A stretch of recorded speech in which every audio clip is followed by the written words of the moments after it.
solutions to the future that he envisages for us as a country.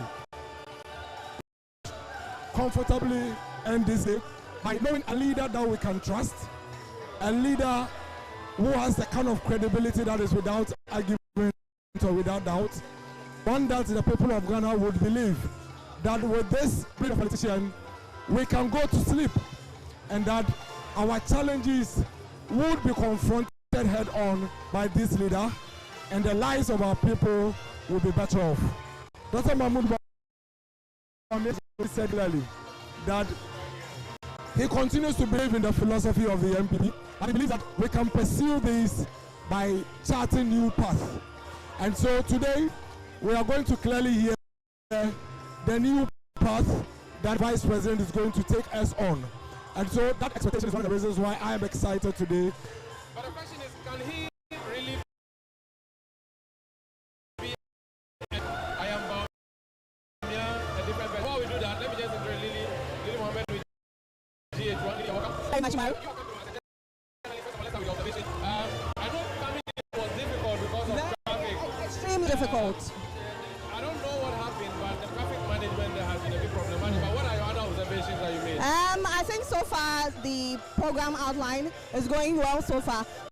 We're just waiting to hear from the man himself what his vision is, whether or not he will be running away from the records and legacy of the Nado-led administration, because he was the second man in charge, and so his stewardship in the last 7 years and what he takes to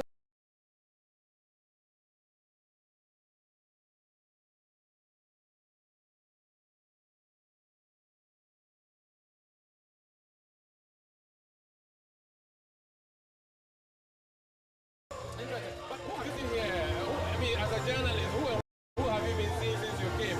well, It's a big gathering, and whoever is here.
Crucial that we see these things are happening. And there's a point that has to be made that everybody in here has been given miniature national flags or Ghana flags that they are using instead of the NPP colors, which means that the party is trying to make this a national issue.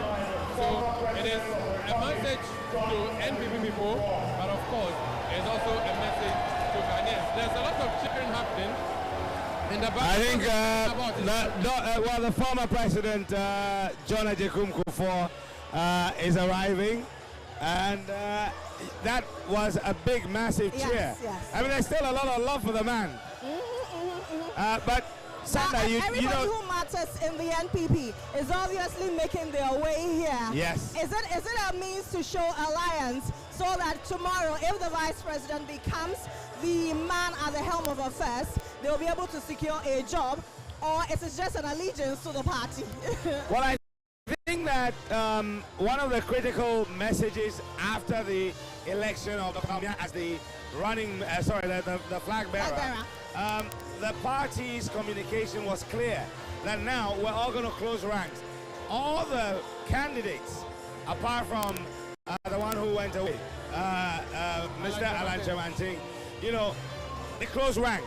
And it's important for that united front, because if the party itself is divided, then it makes it very difficult for the party to actually stage a proper competition for their #1 contenders, the employment. Now, if you juxtapose that over the fact that in the next 6 years, by 2030, the sub-region is going to now see our population jump by about 7%. Now, the youth bulge is going to be massive. I would personally love to hear what steps in his vision he's hoping to take to ensure that jobs are created. More importantly, we're creating entrepreneurs who are employing a lot more people. You know, the whole business of, if this is going to be a paradigm shift, I would love to see that we have an environment, an ecosystem that created young people coming out of school and starting businesses that employ, as opposed to those who are coming out of school and carrying the application around looking for work. You work with a man. Where is his mind as far as job creation is concerned for the youth? Absolutely. If you pay very close attention to the president, he likes to tell a story when it comes to the development of the human capital of this country. And so we've gone through the provision of education, what young guy is now being driven for digitalization, and a lot of entrepreneurial support programs through the GEA, through the National Entrepreneur Innovation Program, several other policies and programs that the country is putting in place. So the Vice President's vision is, before we're able to do these entrepreneurs, we need to make sure that we build their skills. You don't just put money into the hands of people. The whole idea is to make sure that we build the platform for these young people to thrive. First of all, get proper education, not get truncated at the basic level, get through senior high school education, through the free senior high school. Now he has introduced the guarantor-only loan for that poor child that went to free senior high school to also be able to access university without financial burden. And then once you are done, you will not be able to access some of these programs and policies ready for you to go into proper entrepreneurship. In the past, what we've been doing is that we just develop programs, put it into the hands of people who are not well equipped, and then the money gets spent. There is a story being told, and that story is being told in a way to the point where these entrepreneurs are going to be set up and it's going to be sustainable. Yeah, because it's good to make that point, but do not forget that you had a certain NAPCO in the past, and we have seen how NAPCO has ended. It is going to be an indictment on your administration and also the office of the Vice President, don't you think? So, that's the objective. That objective is any other issue that what the introduction of NAPCO, the objective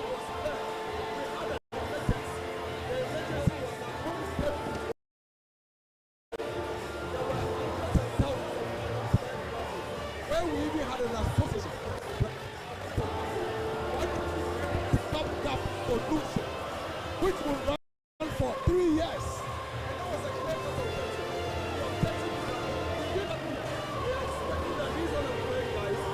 Provide services to the state and other private institutions, build their skills and add value to themselves through experience, and hopefully within that period they would have found jobs. It is there in the president's statement. Okay. And so any other issue that has come up was, okay, about 67,000 or so had gotten employment through the period, with about 40, close to over 40,000 who could not find jobs. What do we do with them? That has nothing to do with NAPCO. NAPCO's objective was clear and it was achieved. And that's the point that I think is fair that we make. When the president launched NAPCO, he went clearly through the objective of NAPCO, and that was achieved. So the close to 60,000 that were employed during the NAPCO period, not all of them were even absorbed by government. Some of them during the period applied for jobs elsewhere and they left. But the objective of NAPCO was not for it to be a permanent stay, but it was to serve as a stopgap. So it's a temporary solution. Lily, you can come in. But that was the objective. That was the objective. Now, being a woman, I am interested to know what the Vice President's vision is with regards to women in his government. If he is given the nod, you know that, I mean, over the period, we've thrown this around, even in the media, with regards to the numbers. I agree. And I'm saying that the Vice President has planned for that. But not all of the issues will be captured in the 1 hour 30-minute statement that he is going to be making.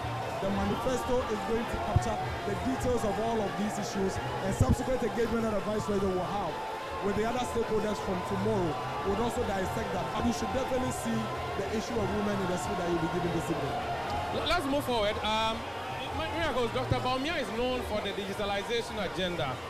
The criticism against him is that he campaigned on the economy, but when he became president, he switched camp to digitalization because of the performance of the government in managing the economy. How is he going to defend that, or how do you defend that? First of all, that assertion is false.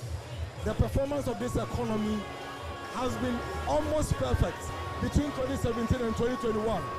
You would agree that when we took office in 2016, we had a double-digit inflation. We reduced it, and for 2018, 2019, 2020, 2021, 4 good years, we are running a single-digit inflation. We are running a positive GDP, an improvement in our GDP for 4 good years. So it is not true that the economy has been in shambles. It is also true that in the year 2020, all countries across the world, including Ghana, encountered a pandemic that disrupted the global economy that no other country has seen in the last 120 years. And so all countries were working to get themselves out of it. Is it not true that the United States of America is grappling with a 40-year inflation? Is it not true that the United Kingdom is grappling with a 40-year inflation? So there is evidence to back the fact that all countries in the world are trying to recover from an economic disruption. And so the Vice President has never, ever run away from the issues of economy. What the Vice President has said is that based on the